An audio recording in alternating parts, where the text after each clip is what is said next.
Hola, bienvenidos a CIME Podcast, donde la salud es fácil de entender. Yo soy Anamá. Yo soy Carlos. Bienvenidos. El día de hoy, en un nuevo episodio, les traemos otra ayuda para, más que nada creo que el tratamiento, el manejo y ponernos como en acción ya con todo lo que tiene que ver con el tratamiento de síndrome metabólico en realidad.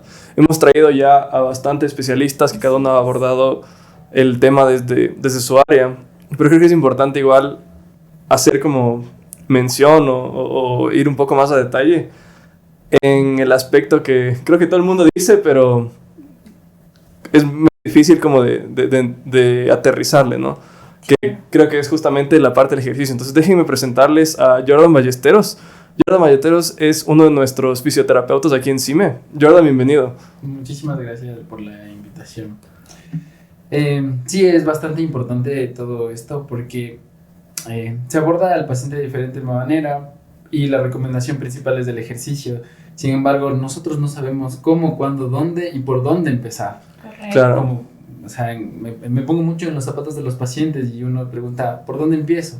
Y uno se imaginaría que es, me inscribo al gimnasio y demás. Ajá. Pero en realidad a veces para nosotros, dependiendo de nuestro contexto clínico, es mucho más adelante y necesitamos otro tipo de ayuda. Entonces, Claro. Okay. Recae mucho en lo que tú tienes en tu cabeza. Tal vez para mí hacer ejercicio sea ir al gimnasio, para ti sea solo caminar 30 minutos, para alguien más sea nadar o no sé, hacer hiking.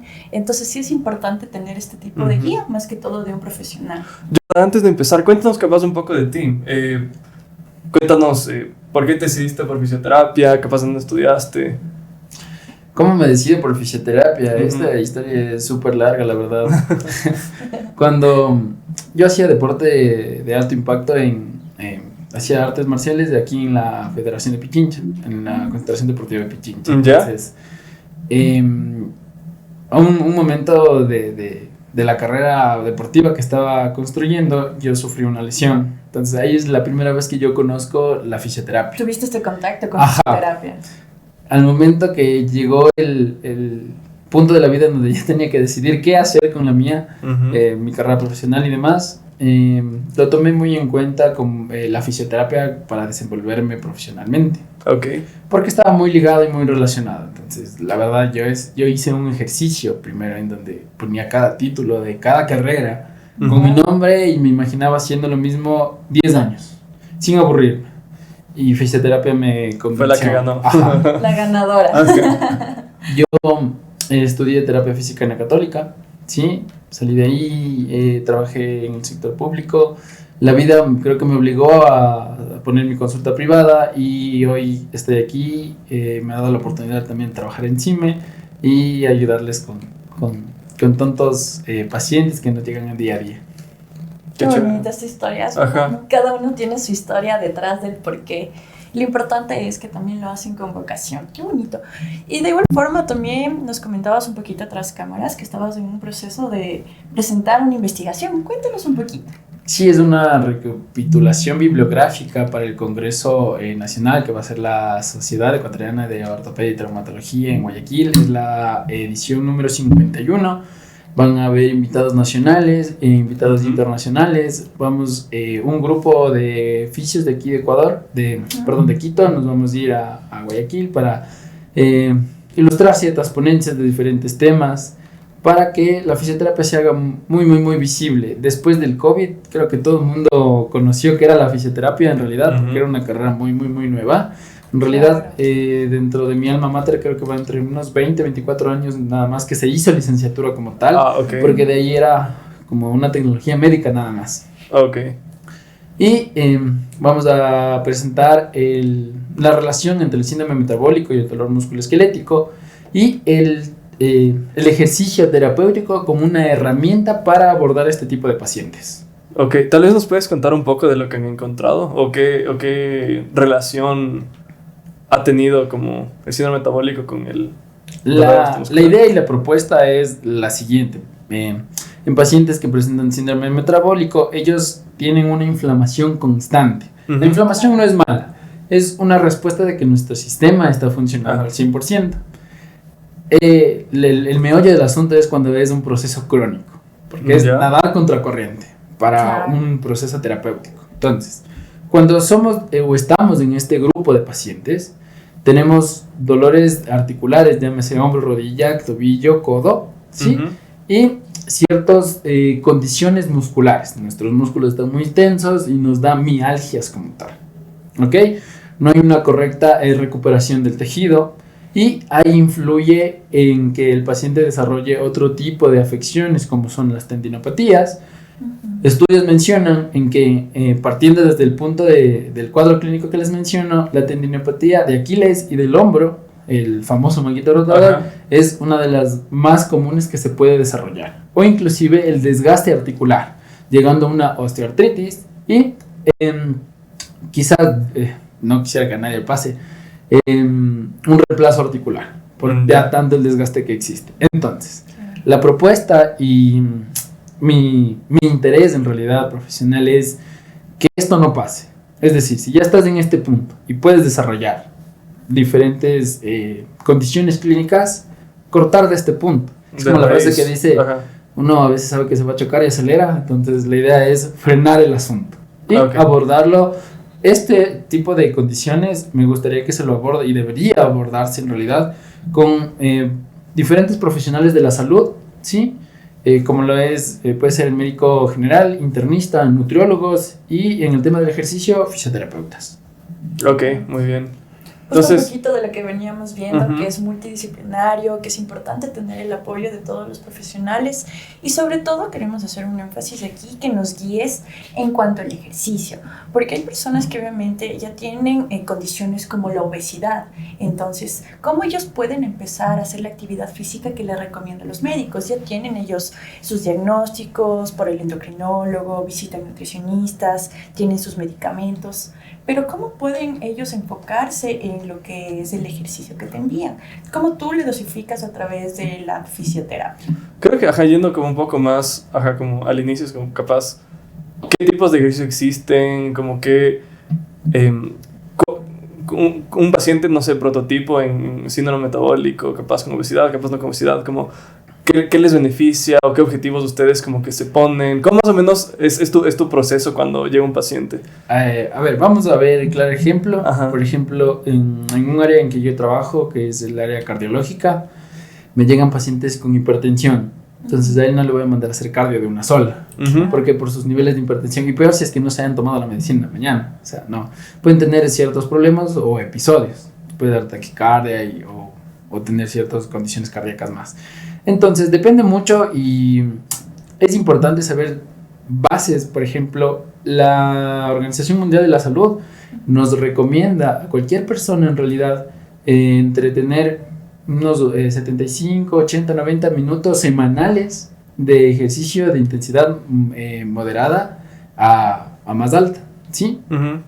Dentro de los tipos de ejercicios, para hacerme entender y para tener la propuesta, sería ejercicio de cardio como tal, que sería correr, saltar, o ejercicio que nos ayude a Aumentar la frecuencia. aumentar la frecuencia cardíaca, ¿sí? Porque vienen más asuntos de que ya vamos a hablar más adelante, y ejercicio de fuerza. ¿Qué quiere decir? Que uno va a alzar fierros, pero como si no hubiese un mañana.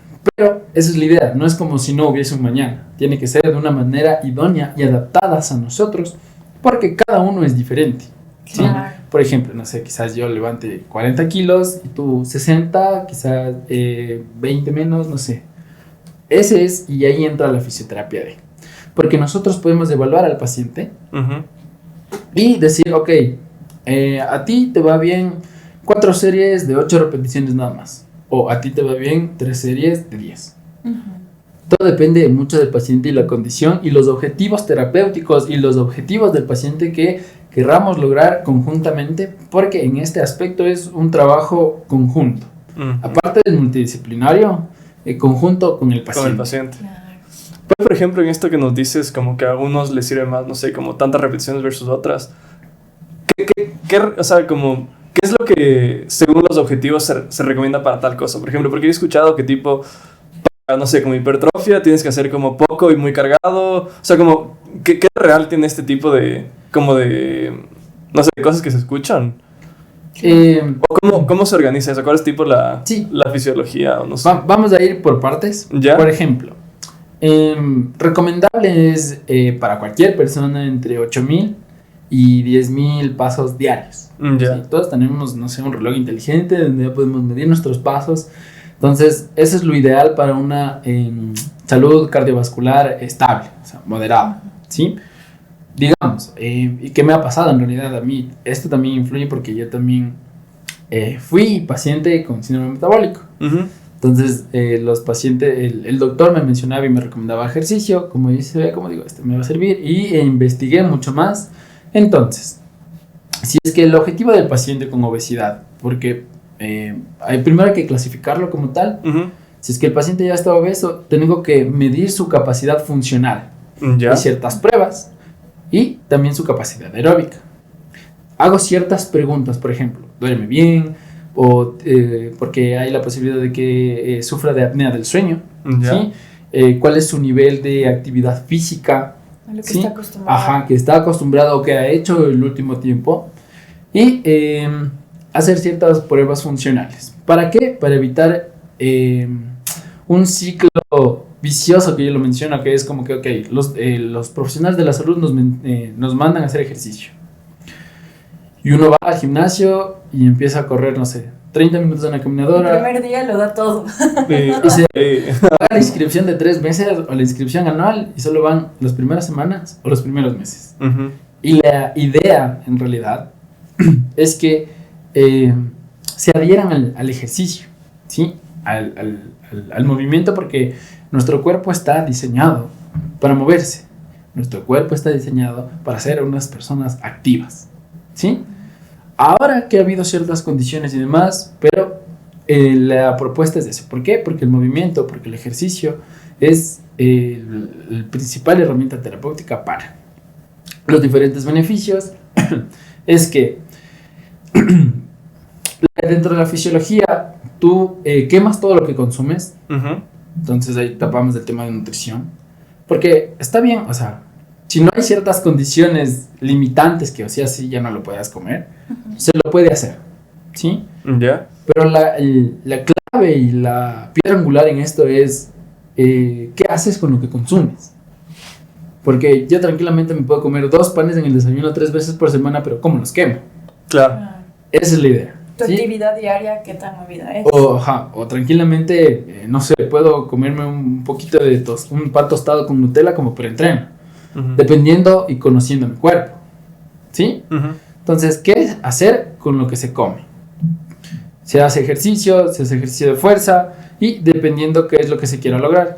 Volviendo al tema, si quiero desarrollar fuerza muscular, sí, ejercicio de fuerza, levantar pesado.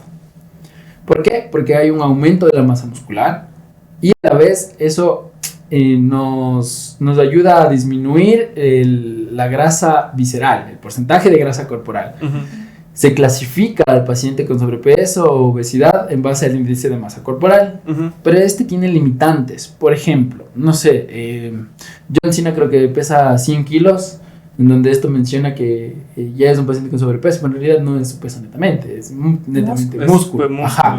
Claro, entonces se toma otras medidas, antropométrica, que es la medida del cuerpo en realidad, para definir si un paciente tiene sobrepeso o no. Que es clasificas lo que es grasa, lo que es músculo, lo que es agua dentro de tu peso. Ajá, sí, esto hacen los colegas nutricionistas. Entonces, donde se mide el porcentaje de grasa, el porcentaje de músculo, el porcentaje de grasa visceral, ¿sí? Para dar un contexto más real de qué es y cómo está corporalmente el paciente. Ok. ¿Sí? La medida que les quiero contar es la circunferencia abdominal, Uh-huh. ¿sí? Está a menos de 94-92 centímetros en los hombres y menos de 80 en mujeres. Mayor a esto se considera sobrepeso y mayor a 102 me parece que es obesidad. Hay diferentes tipos de obesidad. Tener mucho porcentaje de grasa nos condiciona a una inflamación crónica que hemos hablado anteriormente, y esto no interviene en el proceso de recuperación nocturna de todo nuestro cuerpo. Okay. Todo lo que hacemos en el día, en la noche se recupera. Entonces la calidad del sueño también es súper importante. Claro. Entonces, ¿qué tal si tú entrenas pero no duermes bien? No es lo idóneo. No se tampoco. recupera tu músculo. Y ahí vas a tener también inflamación en tendones o articulaciones o en el tejido muscular como tal también. Ok. Ajá. Hablábamos de la adaptación del cuerpo a hacer ejercicio nuevamente. Tal vez bajo tu experiencia a los pacientes que están bajo el síndrome metabólico, ¿hay algún tiempo en el que se empieza a adaptar? Tal vez 1 mes, 2 meses, 3 meses, ¿o es totalmente personalizado? Va a depender mucho de cada paciente. Sin embargo, yo al menos personalmente en la clínica en la que trabajo, este tipo de paciente, me lindo mucho de que un hábito se lo integra a los 30, 60 días. Entonces se trabaja entre 2, 3 veces por semana, por unos 2 meses más o menos. En donde sí, ha habido bastantes resultados. Los pacientes, bueno, no disminuyen el peso como tal porque es otro tema, Claro. pero sí ven una recomposición corporal, tienen más fuerza, capacidad aeróbica, mejoran su descanso y ya no tienen tanto dolor. Y deben Ok. sentirse también más activos. Claro, dicen, ya no sé, voy camino a la cuesta que había en mi casa y ya no me canso. O qué bueno porque ya puedo abrazar a mi nieto. O ya puedo cargar las cosas y ya no necesito a alguien que me ayude para las compras. Simplemente Claro. levantarse. Ajá, ¿no? todo este tipo de actividades que yo menciono son actividades del día a día, que atravesamos día a día. Ajá. Y es eso, o sea, ser funcionales. Que siempre yo les digo a mis pacientes, dependiendo del grupo etario que se maneja, no siempre vas a tener 20, no siempre vas a tener 30, y ya tienes 60. Se maneja de diferente forma, ¿por qué? Porque el metabolismo de la persona es diferente. Claro. Hasta incluso para que no se, como que pongan expectativas no realistas, ¿no es cierto? Claro. Porque ahí te vas a frustrar. Si es que esperas como a tus, no sé, 50 levantar como a los 20, como tú mismo te vas a frustrar por no llegar a esas metas, me imagino. Exacto, o hay casos en los que quieren reintegrarse al deporte que hacían, no sé, cuando tenían 15, Ok. y lo haces y no lo logras, porque tienes que pasar un proceso De para adaptación. reintegrarte. Ajá. Claro, ok. no es tan inmediato. De igual forma, para poder adaptarte a tu cambio físico, creo que necesitas también ver qué actividades son de tu preferencia, ¿no? Claro, sí, yo les lindo mucho qué hacían cuando eran jóvenes. Jugaban fútbol, tenis, hacían básquet, natación, atletismo o todo ese tipo de actividades que les gusta, porque uno se guinda más y se queda donde se siente a gusto, donde hay confort también. Entonces, Por supuesto. como quien dice, les juego la psicológica, porque dice, si ve, ya puede hacerlo, y es algo que hacía dentro de, no sé, hace 10 años. Entonces hay una compensa y una sensación de satisfacción, de logro dentro del cuerpo. Es un abordaje integral porque el componente psicológico influye bastante también. Ok. Tal vez ahí yéndonos un poco al otro lado, capaz bien pacientes que ya empezaron a hacer, o sea, le dijo el doctor, no sé, su paciente obeso, y empezaron a hacer ya deporte.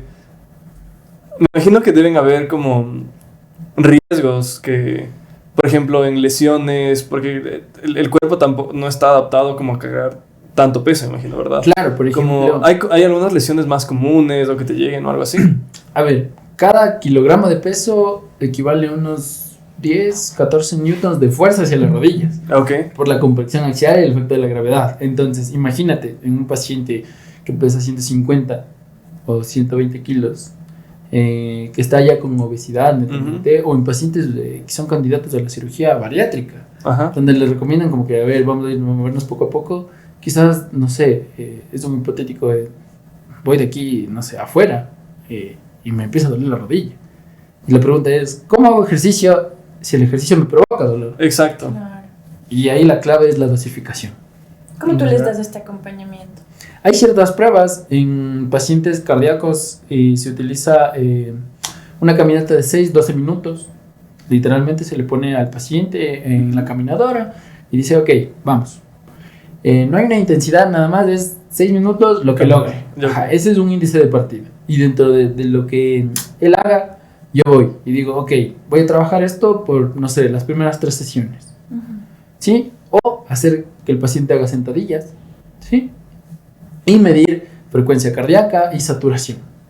Para ver cómo Ajá. su cuerpo se desarrolla Claro. en el ejercicio. Depende mucho la intensidad y la intensidad va a depender de cada persona. Por Ok. ejemplo, ¿qué tal si ahorita hacemos, no sé, carreritas y el primero que llegue a la tienda gana? Entonces, vamos a llegar los tres, quizás en diferentes puestos, y la medición aquí es quién está más fatigado. Quizás uno esté, pero... Como que no pasó nada. No pasó nada. Otro esté con la lengua afuera, y otro quizás diga, sí llegué, pero me empezó a doler la rodilla. Es por lo que no estamos adaptados. Claro. ¿Sí? Entonces, la clave aquí es, y el objetivo es hacer las mismas actividades, pero con menos desgaste, que no nos cueste tanto. Entonces, se parte de ahí y se dosifica las repeticiones en el caso de hacer ejercicio de fuerza y más. Primero con poco peso para ir adaptando. El tejido se adapta en realidad. Músculos, ligamentos y tendones están diseñados también para adaptarse. La fuerza se gana entre unas 12 a 16 semanas. Ya tener más volumen y demás. Pero hay algo que se llama memoria muscular también. Entonces, en pacientes que ya han hecho ejercicio, esto es mucho más fácil. Pero en pacientes sedentarios hay que tener un poco más de paciencia. ¿Cómo se funciona? En la fisioterapia hay como que una regla donde es todo 3 de 10. Pero en realidad primero se debería evaluar. Porque qué tal si mi paciente, cualquiera en realidad, a la número 8 ya está reventado. Entonces ese sería como, entre comillas, su repetición máxima, su RM.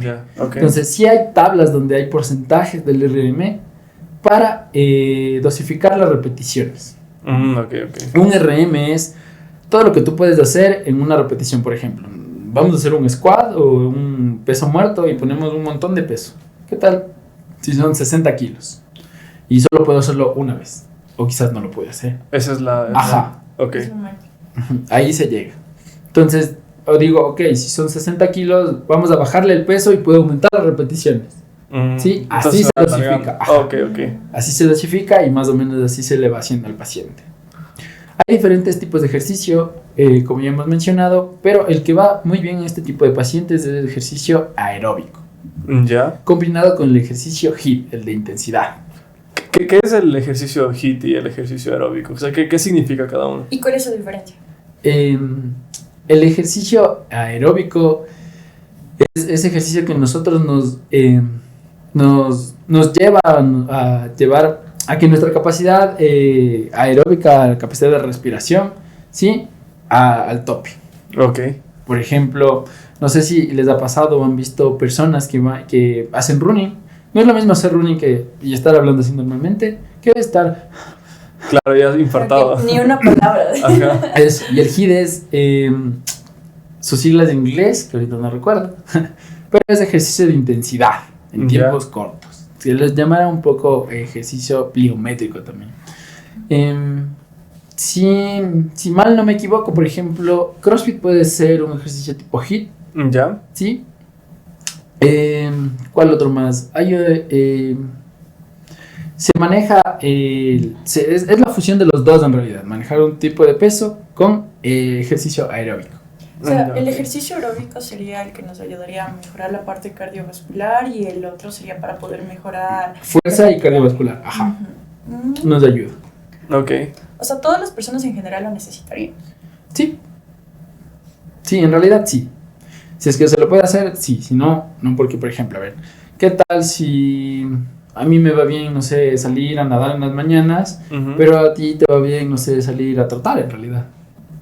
Todo va a depender de la persona y las condiciones. Por ejemplo, si mi paciente tiene dolor de rodilla, no le voy a decir, ¿sabe qué? Vaya a correr. Porque el impacto y demás, no. Primero debo abordar ese dolor, aliviar esa sensación y de ahí ir poco a poco. Ahorita que mencionas, perdón. El tema del dolor, cuando estás realizando con un paciente sería el ejercicio y presenta dolor, ¿cómo lo manejan desde la fisioterapia? No hay un gol estándar. En el manejo del dolor hay diferentes escalas. Los que más se evalúa o se utiliza, es el EVA, que es del 1 al 10 o del 0 al 10, siendo 1 como que no duele nada y del 10 es ya llévenme al hospital o llévenme a CIME. ¿Sí? Entonces se lo maneja y se menciona que dolor menor a 5 es llevable. ¿Por qué? Porque el ejercicio también tiene sus resultados o consecuencias terapéuticas, analgésicas. Y sí hay pasos en donde dices, ok, sí, en esta repetición me dolió, pero lo volví a hacer y el dolor que sentía a 5 y es solo un 3. Entonces, Es así el lo mismo suelo. Ajá. ejercicio. En el caso de la intensidad y la fatiga, se utiliza una escala que se llama de Borg, ¿sí? Ya. En donde me parece que es del 1 al 10, para ver la intensidad de cómo está el paciente. Sensación de fatiga en piernas, sensación de fatiga general, ¿sí? O sea, pero en todo este tiempo estaría el apoyo, en cambio, del profesional Ajá, de fisioterapia. del profesional para de la salud. mantenerlo como que a rayo, bajo control y evitar lesiones, ¿no? Ajá, claro. Volviendo un poco a este tema de las lesiones, ¿qué tipo de lesiones por lo general te encuentras? Porque imagino que tipo deben ser como capaz de tendones, o sea, cuando haces ejercicio así de la nada, como, ¿qué tipo de problemas por lo general te encuentras? Porque tipo escuchas, me dio tendinitis ajá, como a veces pueden haber, me imagino, igual como lesiones en la articulación como tal. Como usualmente, ¿cuáles son las que abordan ustedes? El desgaste articular en cualquier articulación es de pan de todos los días, creo. ¿Ya? Pero más entre hombro y rodilla, dependiendo de la actividad y edad del paciente. Pero sí, entre esas, rodilla, columna lumbar ¿Y en los y pacientes hombro. metabólicos hay alguno más común? Creo que la rodilla es mucho más común, en hombro igual y espalda. Las que mencioné creo que son ok. las más comunes. Y algo que me imagino, no sé, capaz del calentamiento o qué medidas puedes como tomar para minimizar este tipo de Justamente que lesiones. tocas el tema, a ver, para nosotros hacer ejercicio hay que estructurar como todo. Ujú. Entonces, la rutina de ejercicio debe tener una rutina de calentamiento. Se lo divide en tres en realidad. ¿Ya? La rutina de calentamiento, el ejercicio neto que tienes que hacer, o que has planificado, y Ya. una rutina de enfriamiento. No puede ser que, no sé, acabo de hacer la última serie de los squats y digo, bueno, me lavo las manos y me voy. No. Y aquí creo que interviene el cuándo, cómo y dónde estirar, Ujú. el cómo sería mi preentreno o qué hago después de. Lo recomendable es, dentro del componente de calentamiento, primero movilidad y activación muscular. Ok. Realizar el gesto que vas a hacer hacerlo Pero en los el dentro. ejercicios Ajá. sin peso. Ajá. O si no, por ejemplo, si tú estás acostumbrado a levantar 40 kilos de un squat, dentro del calentamiento solo entre 10 y 20. Para una Sí. activación muscular. Cuando ya llegues al 40, sin ninguna molestia y demás, le das A ver si te das con todo. toda tu serie. Ah, Ajá. ok. ¿Sí?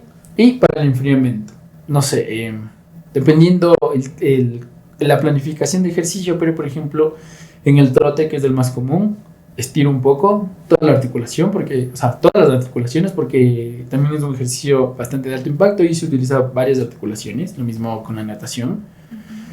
Digamos que caminas 5 minutos como activación y un calentamiento netamente de todo tu cuerpo. Y ahí le mandas, no sé, tenías planificado 5 kilómetros, a tal ritmo, le das.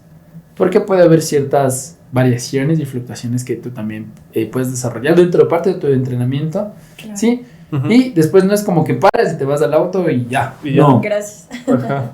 igual debe haber entre 5 o 7 minutos que simplemente caminas, vuelves a estirar, ¿sí? Para ayudar a la elasticidad, más no a la elongación como tal. A la Ujú. elasticidad de tu cuerpo, tus músculos, ¿sí? Y ya puedes continuar con tu vida diaria. Lo que sí recomiendo es, después del ejercicio, si las personas está dentro de su rutina, un poco de agua y algo para comer. Ya. El comer antes o después del ejercicio va a ver o sea, qué le funciona a la persona. Si están iniciando, sí se recomienda comer la última comida 2 horas antes de su entrenamiento. Y después sí, ya se puede comer nomás. E inclusive en dormir hay personas que hacen ejercicio, quedan totalmente activas y Ajá. despiertas. Entonces no, lo ideal también es entre 1 hora, 2 horas, la rutina de ejercicio terminarla antes de nuestra hora de sueño. Es decir, si yo estoy acostumbrado a dormir a las 10, mi sesión debe acabar a las 8. Y dentro del tiempo de la rutina o cuánto tiempo hacer ejercicio, la verdad que una rutina bien estructurada, media hora, estás. No hay necesidad, a menos que dependiesen los objetivos que quisieses lograr, estar 1 hora y media, 2 horas, 3 horas en el gimnasio. Ya, ok. A veces menos es más. Y durante el ejercicio, por ejemplo, justamente en levantamiento de pesos, ¿la respiración influye en algo? Claro. ¿Cómo se Muchísimo. debería respirar? A ver, no es lo mismo estar durante el ejercicio que estar en calma, ¿sí? O depende mucho de nuestra respiración. En realidad, nosotros no sabemos respirar. Ujú. Tenemos dos tipos de respiraciones. La única que es abdominal y la otra que es torácica. Entonces, vamos, para que me entiendan, por favor, pongan su mano en su pecho, Ya. en su abdomen y respiren. Por ejemplo, la tuya es más torácica. La tuya creo que fue un poquito más hacia abajo. Es más abdominal. O puede haber entre las Creo dos. que ajá. ¿Y cuál es la idea? La torácica. Ah, la torácica. Pero por ejemplo, o sea, tengo entendido que, claro, cuando estás, por ejemplo, haciendo una sentadilla, como que una fase debes como estar en inspiración y otra como En inspiración. exhalando, ¿no es cierto? Como influye el que le hagas como de esta forma al ejercicio. Sí, por la oxigenación que tú tienes, porque a ver, los niveles de saturación normales aquí en Quito son entre 94, 96, 97 más o menos, ¿no es cierto? Ya. Entonces, si tú me desaturas, el músculo no está recibiendo el oxígeno que necesita y no estás rindiendo al 100. Y hay un sesgo. ¿Sí? Ok. Se puede marcar tus resultados. Claro. Dentro del deportistas de alto rendimiento, esto es resultados que te van a ayudar a alcanzar la medalla o a dar al 100, a lo que tú llegas. Ok. ¿Sí? Por eso es importante la respiración. Pero lo que yo siempre digo es coordinar la respiración y hacerlo de manera consciente con cada repetición. ¿Sí? Inhalas en la contracción, exhalas en la elongación. Como tal. Ok. Ajá, sí. O sea, por ejemplo, en una sentadilla, cuando nos levantamos con el peso y deberíamos inhalar. Bajas. Y bajas y exhalas. Sí. Perfecto. Siempre se aprende cositas nuevas. Los ejercicios base que nos ayudarán o alguien que quiera reintegrarse al ejercicio, yoga y pilates ayudan muchísimo. ¿Por qué? Ya. Porque primero es sin peso, solamente son con ligas y a tolerancia y es un trabajo netamente a lo que tú avances, por así decirlo. Ujú. Y te ayuda a respirar. Importantísimo mantener una respiración consciente. Importantísimo. ¿Sí? Porque primero mejora tu postura en cierta manera. Ya. Por la activación del diafragma, ¿sí? Te está Y del transverso del abdomen. Ya. Nosotros tenemos una faja natural muscular aquí que nos ayuda. El oblicuo, transverso del abdomen, recto abdominal. Entonces, no es lo mismo, por ejemplo, si yo estoy acostumbrado a respirar con una respiración abdominal, estar inflando y demás, estar así.